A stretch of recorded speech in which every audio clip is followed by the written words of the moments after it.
Have you ever found yourself standing in the middle of a pharmacy aisle, just kind of staring blankly at a wall of what looks like incredibly tight medical socks? Oh, we've all been there. It's completely overwhelming. Right. You know the exact section I'm talking about. It's usually tucked away near the bandages or something, filled with all these intimidating Yeah, boxes. the ones with the wireframe diagrams of calves. Exactly. Calves with arrows pointing in like every possible direction.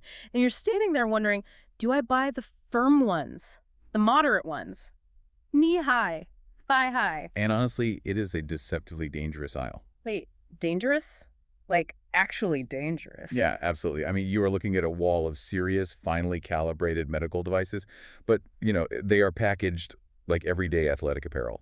Oh, wow. I never really thought of it like that. Yeah, it is a perfect recipe for consumer confusion. Yeah. And the consequences of guessing wrong, they don't just mean your legs stay tired. In some cases, buying the wrong pair can literally cut off the blood supply to your foot. You're kidding. No, I'm serious. It can literally send you to the emergency room. Well, that is exactly what we are going to fix today. So for this deep dive, we are pulling our insights from a genuinely fascinating article published in the medical journal Québec Pharmacie. Yeah, the July-August 2024 issue. Yeah, It's a great piece. it really is. So the goal for us today is to extract the vital nuggets from that source about, how these garments actually manipulate your circulatory system, who really needs them, and honestly, How to survive putting them on? yes, how to survive the physical wrestling match of getting them onto your body, because it's a workout. Oh, it's a massive struggle. Okay, let's unpack this, because it seems like we need to start with a massive vocabulary mix-up. We do, yeah.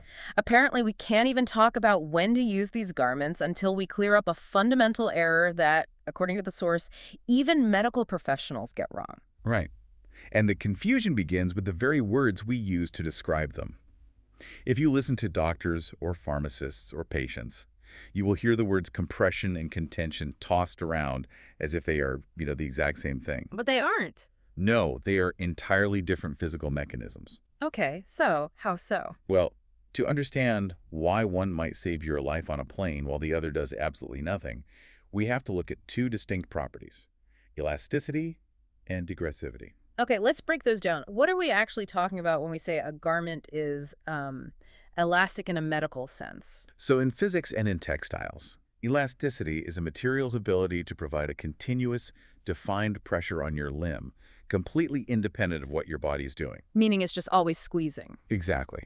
Whether you are sprinting down the street or just, fast asleep on the couch, an elastic garment is actively squeezing your leg. Got it. And the other word, degressivity. Right. Degressivity. That refers to a very specific pressure gradient. A properly designed degressive garment does not squeeze you equally everywhere. Oh, it doesn't? No. It applies its absolute maximum pressure down at the narrowest part of the ankle, and then that pressure is engineered to gradually weaken as the fabric moves up toward the wider calf and the knee. Okay, so it's physically forcing the fluid upward, fighting against gravity, kind of like squeezing a tube of toothpaste from the bottom up. That is a perfect analogy, yes. So if I'm visualizing this correctly, a compression stocking is like an active, stretchy rubber band constantly hugging your leg, whether you're moving or sitting. Right. But a contention bandage is like a rigid, non-elastic pipe. Like, it only exerts pressure when your calf muscle actively expands against it while you walk, but it does absolutely nothing when you're just resting in a chair. That is a brilliant way to visualize it.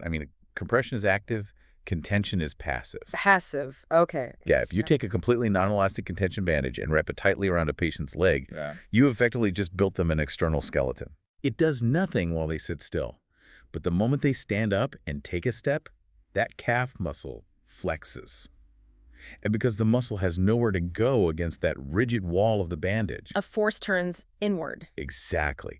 That inward pressure acts as a powerful pump, shooting the pooled blood back up to the heart. Okay, knowing that active digressive compression is like squeezing the toothpaste tube from the bottom, it kind of makes me rethink those standard support stockings you see hanging by the cash register everywhere. You know the ones. Oh, absolutely. And what's fascinating here is that those everyday support stockings are virtually useless from a clinical standpoint. Wait, really? Completely useless? Pretty much. They are elastic, yes, but they usually only apply a very low pressure, around maybe 10 to 14 millimeters of mercury. Okay. But more importantly, that pressure is uniform. It is not digressive at all. Which means it's just squeezing your leg equally from top to bottom, like, I don't know, a sausage casing. Yeah, sausage casing is a good way to put it. So it's not actually guiding the blood anywhere. It's just trapping it. Precisely. You are just suffocating the leg uniformly. And speaking of design flaws, we really have to talk about the height of the garment. Oh, right. Knee-high versus thigh-high. Yes. Patients will agonize for 20 minutes in the aisle over whether to buy knee-highs or thigh-highs. The natural assumption is that, well, more fabric covering more surface area must mean more medical benefit. Yeah, that's definitely what I would assume. But the literature shows that's a total myth, right? Completely. For the vast majority of common indications, knee-highs and thigh-highs actually have the exact same efficacy. That is wild. They do the exact same thing. They do. But the real danger is that patients are far less likely to actually wear thigh-highs. Because they're uncomfortable. Because of the tapering shape of the human thigh. Those longer garments have a terrible tendency to roll down throughout the day, and when they roll, they create a thick, tight band of fabric right in the middle of the thigh. Oh, which acts like a tourniquet. Exactly. So you're trying to improve circulation, and instead you accidentally tie off your own leg. Exactly. An uncomfortable garment just stays in the drawer, and its efficacy drops to zero. Knee-highs avoid that tourniquet effect completely, so they keep patients compliant. Okay, so now that we understand the mechanics that we're using a digressive, active hug to push fluid upward, let's look at the human body. Let's do it. Why do we need to artificially force our blood up in the first place? Well, it really comes down to a design flaw in human anatomy. A design flaw? Yeah. I mean, the vascular system is a marvel, but it is constantly fighting a losing battle against gravity. Right, because we stand upright. Exactly. When your heart pumps oxygen-rich blood down to your feet through your arteries, gravity makes that trip incredibly easy. It just falls. Makes sense. But getting that deoxygenated blood back up the veins to the heart, that is an uphill climb. Yeah. Literally. Right. To pull it off, the veins in your legs are lined with tiny, delicate one-way valves. But when those valves become weak or stretched out or damaged, a condition known as chronic venous insufficiency, they fail to close completely. Oh, so the blood just falls back down. Yes. Blood begins to pool in the lower legs, and that pooling fluid stretches the veins even further. It leaks into the surrounding tissue, causing heavy swelling, deep aching pain. Ugh, that sounds awful. It is, and eventually, if left untreated, it can lead to severe open skin ulcers. So medical compression acts as an external support system. It physically squeezes those stretched veins back to their normal diameter so those little one-way valves can touch and function again. Wow, I can picture that perfectly. But it's not just for chronic, lifelong illnesses, is it? No, not at all. Because the article brings up situational risks that pretty much anyone might face. There's this one specific clinical case study in the source that I found incredibly relatable. The traveler to Geneva. Yes, the Geneva flight. Okay, so paint a picture of this scenario for us. We have a 32-year-old woman. She is completely healthy, weighs about 55 kilos, exercises regularly, and has zero negative medical history. Sounds perfectly fine. Right. She's packing for an 8-hour flight to Switzerland. The only minor details in her file are that she takes oral contraceptives, a standard birth control pill called Aless 21, and she occasionally smokes socially. Okay. So she calls the pharmacist in an absolute panic because a friend told her she's going to develop a deadly pulmonary embolism on the plane. You know, it is a scenario pharmacists see every single week. Really? Oh, yeah. Her friend's warning is, well, it's slightly dramatic, but it is actually rooted in very real physiological danger. So she really is at risk. Yes. Let's break down her risk factors because they compound quickly. Yeah. Anytime you take a flight longer than 4 or 5 hours, your baseline risk of developing a deep vein thrombosis, a blood clot deep inside the leg doubles or even quadruples. Just from sitting still? I mean, that seems extreme. It's a combination of factors we call economy class syndrome. Okay, I've heard of that. Yeah, so yes, you are immobilized in a cramped seat, which means your calf muscles aren't pumping blood like we talked about earlier. You're right, the natural pump is off. But you are also sitting in a pressurized cabin with incredibly low humidity. The air is bone dry. Oh, right. So you lose a tremendous amount of water just by breathing, which leads to rapid dehydration. And when you are dehydrated, your blood literally becomes thicker and more viscous. Making it much easier for clots to form. Exactly. That makes a lot of sense. But what about the other two details, the birth control and the smoking? Because, I mean, she's only 32. Well, age doesn't protect you from chemistry. Fair point. Oral contraceptives introduce artificial hormones that trick the liver into increasing the production of clotting proteins in the blood. Oh, wow. Yeah, it is basically a biological preparation for potential bleeding. Add to that the occasional smoking, which introduces toxins that create microscopic damage to the inner lining of the blood vessels. And the body wants to fix that damage. Right. When the body senses vessel damage, it sends platelets to patch it up, forming clots. Wow. So you have thick, sludgy blood from cabin dehydration, pooling in the legs from not moving, flowing through slightly damaged vessels from the smoke, all while the liver is pumping out extra clotting factors. Yeah. The MAC really turns against her. It does. It really does. But the solution is incredibly simple. Just a compression sock. Yep. For her specific profile, a Class I compression stocking is the perfect preventative measure. Class I provides a light degressive pressure of under 20 millimeters of mercury. Okay. By wearing that during the flight, she compresses her superficial veins. This decreases the total volume of blood pooling in the lower leg and, crucially, significantly increases the shear velocity of the blood flowing through the deep veins. Because it's a narrower pipe. Exactly. And fast-moving blood does not clot. It will prevent an asymptomatic DVT and, as a bonus, eliminate that annoying ankle swelling people always complain about after long flights. Okay, so a cramped airplane is a situational trap. But what about when your own body becomes the trap? You're talking about pregnancy. Yeah, pregnancy. The risk spikes mentioned in the source are absolutely staggering. I mean, I know pregnancy causes swollen ankles, but why is it such a massive danger zone for blood clots? It is basically a perfect storm of mechanical obstruction and chemical alteration. Okay, how so? First, you have the mechanical issue. As the uterus grows, it physically crushes down on the large pelvic veins. Oh, wow. Yeah, it creates a literal roadblock, severely obstructing the flow of blood trying to return from the legs. So the blood is trapped down there. Right.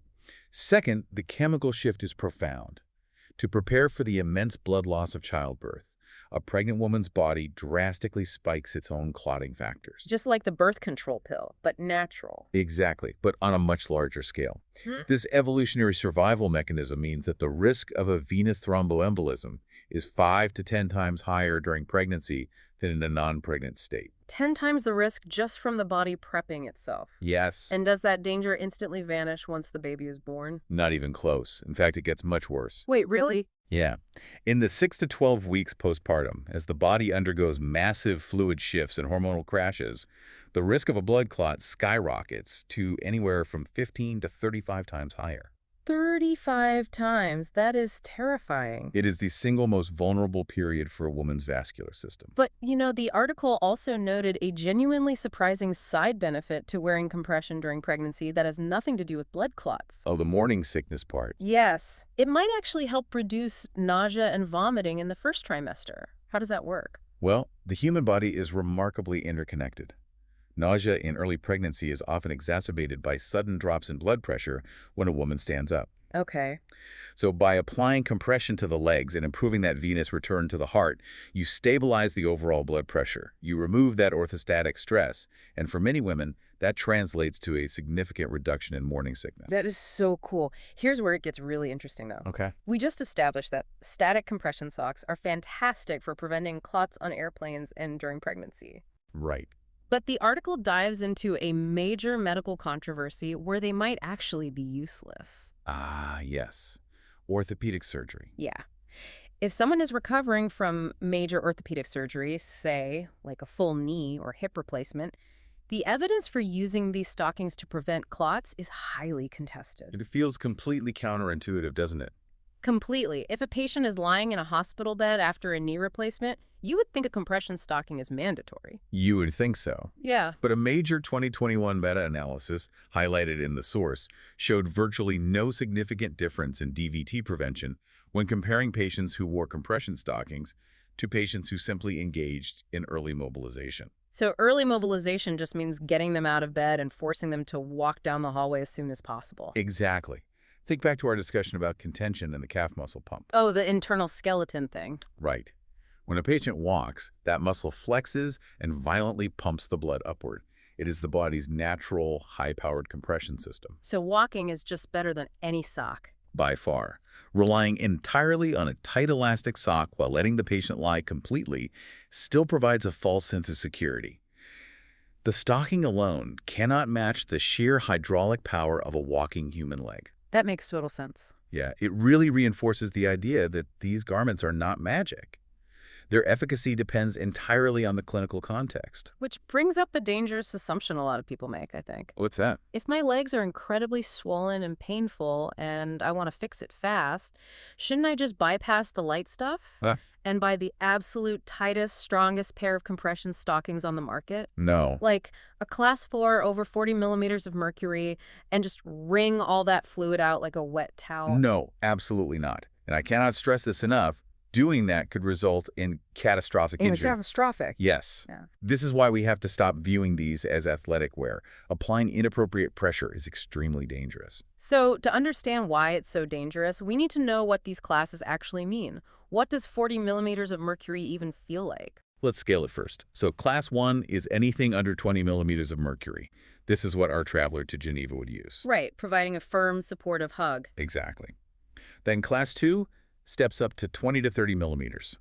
This is the medical standard for severe pregnancy swelling or post-varicose vein surgery. Okay, still manageable. Yeah.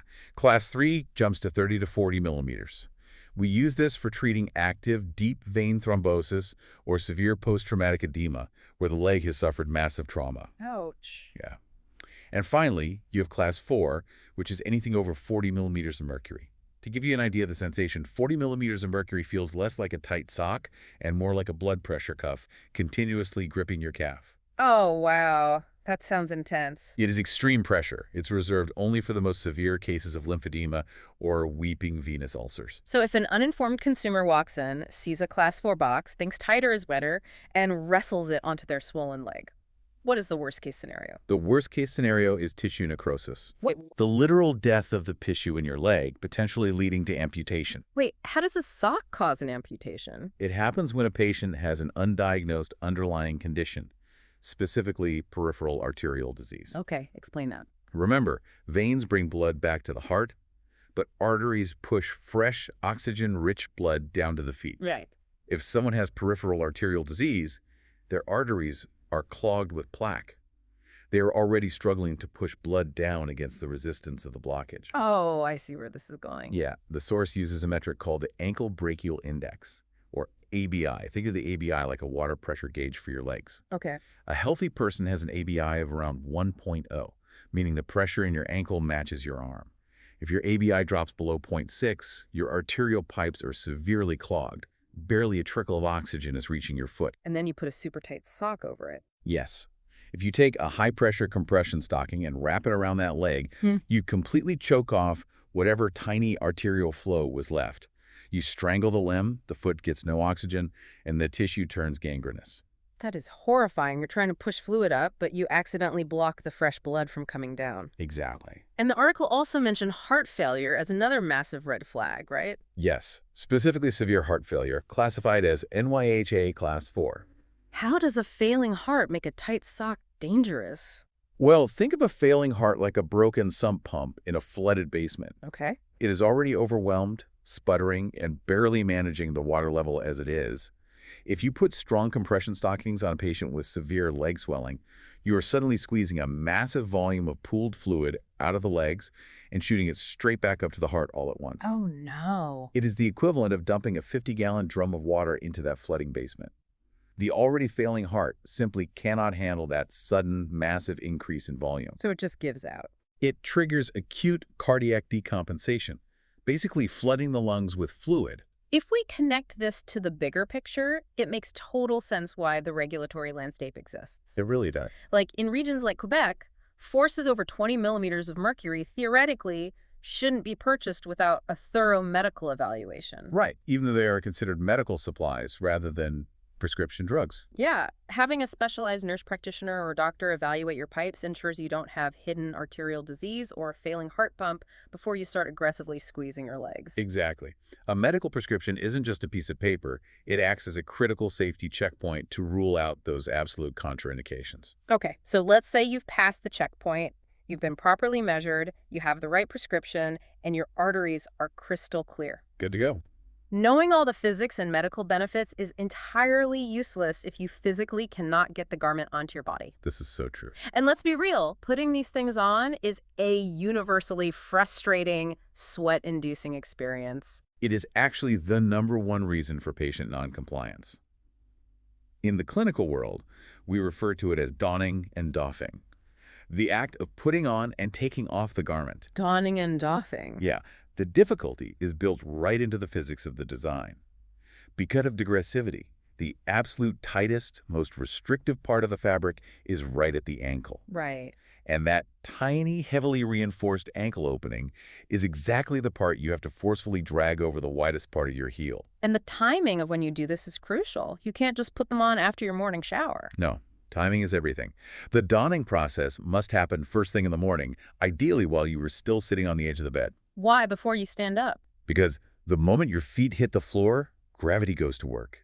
Fluid begins pulling down into the tissues, and your leg circumference starts expanding immediately. Oh, so you're already fighting a losing battle. Exactly. You have to apply the compression when the limb is at its absolute minimum volume before the swelling even begins. So how on earth do you get that tiny ankle opening over your heel without ripping the fabric or, like, dislocating a finger? You never just pull it on like a normal sock. Yeah. You have to use an inversion technique. Okay, how does that work? The source outlines a very specific 5-step process. First, you slide your hand deep inside the stocking and pinch the heel fabric. Okay, got the heel. Second, while holding the heel, you pull the top of the sock down and inside out right up to that pinch point. You are essentially creating a tiny double-layered pocket. Right. Third, you slip that little pocket over your foot and hook it securely onto your heel. At this point, the tightest part is past the obstacle. Oh, that's smart. Yeah. Fourth, and this is vital, you roll the rest of the fabric up the leg using the palms of your hands. You never grab the top edge and yank. No yanking, got it. You have to gently massage the fabric upward to distribute the compression evenly. And finally, you pull the little bit of fabric at the toe to free your toes so they aren't crushed. Honestly, that sounds like a workout.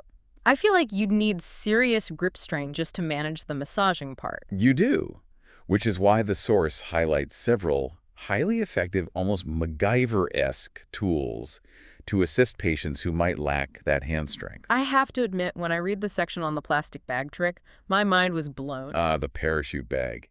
It is a shockingly brilliant piece of low-tech engineering. Let me see if I have the mechanics of this right, because it's so clever. Yeah. If you are prescribed an open-toe compression stocking, you take a thin, standard plastic grocery bag and slip it over your bare foot. Yep. Because plastic has virtually zero friction. Exactly. Then you slide the incredibly tight compression stocking right over the plastic-covered foot. Because of the slick surface, the fabric glides right over the heel effortlessly. So it slides right on. And once the stocking is in place up the leg, you just reach through the open toe hole, grab the plastic bag, and pull it right out from underneath. It is brilliant. It completely neutralizes the friction issue at the heel, which is where 90% of the physical struggle happens. So simple, but so effective. And another essential tool recommended by the literature is a pair of standard rubber dishwashing gloves. Why dish gloves? Just to keep your hands clean. No, it is about grip and fabric protection. Medical elastane is incredibly dense and slippery. Right. If you try to massage it up your leg with bare hands, your fingers just slide right off. Worse, if you try to pinch it, a sharp fingernail will easily tear a hole in a garment that costs over $100. Oh, that would be tragic. Yeah. Yellow rubber dish gloves provide incredible traction. You can lay your palms flat against the fabric and easily slide the stocking up the leg without ever risking a tear. Genius. And for taking them off, the source recommends duckbill sticks, which are basically extended plastic shoehorns with a hook on the end. Okay, I've seen those. You slide it down the back of the calf, hook the heel, and push the stocking off without having to bend completely over. It's an absolute lifesaver for patients with limited mobility. So you've wrestled them on, you've protected the fabric with your dish gloves, but these garments don't last forever. The expiration date on them is surprisingly short. 6 months. That is the gold standard rule. It's 6 months. Yeah. After 6 months of daily wear, the synthetic elastane fibers suffer structural fatigue. The garment might still feel tight, but it is no longer delivering the precise, calibrated millimeters of mercury required for medical therapy. Wow. However, a patient can destroy that elasticity in 6 days if they don't wash them correctly. And it comes down to the natural chemistry of our skin, right? Yes, human skin naturally produces oils. Add to that the heavy moisturizing lotions patients often apply to dry legs. Oh, right. Lipids. So fats and oils are the absolute enemy of synthetic polymers like elastane. They chemically degrade the fibers, causing them to stretch and snap. That is why compression garments must be washed ideally every single day. Why every day, just a quick scrub in the sink? Yeah, mild soap and warm water. But the drying process is where most people ruin them.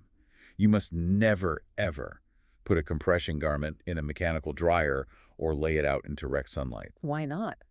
High heat physically melts and permanently warps the elastic lattice. If you bake them in a dryer, you are left with a very expensive, very useless normal sock. Okay, good to know. They must be air-dried flat.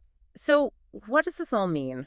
We've journeyed from understanding the fundamental physics of degressive compression, that active upward squeeze fighting gravity, to mapping out exactly when we need it. Yeah, it's a lot to take in. We know why an 8-hour flight to Geneva turns our blood to sludge, and why the biological shifts of pregnancy demand that extra vascular support. Right. Most importantly, we've learned that you absolutely cannot just squeeze a leg blindly without making sure the underlying arteries and the heart pump can actually handle the pressure. That is the biggest takeaway, yes. And on a practical level, we've learned that sometimes a thin plastic grocery bag and a pair of yellow dish gloves are the best medical accessories you can own. It really demonstrates that managing vascular health is not a passive endeavor. No, not at all. It's a comprehensive daily commitment.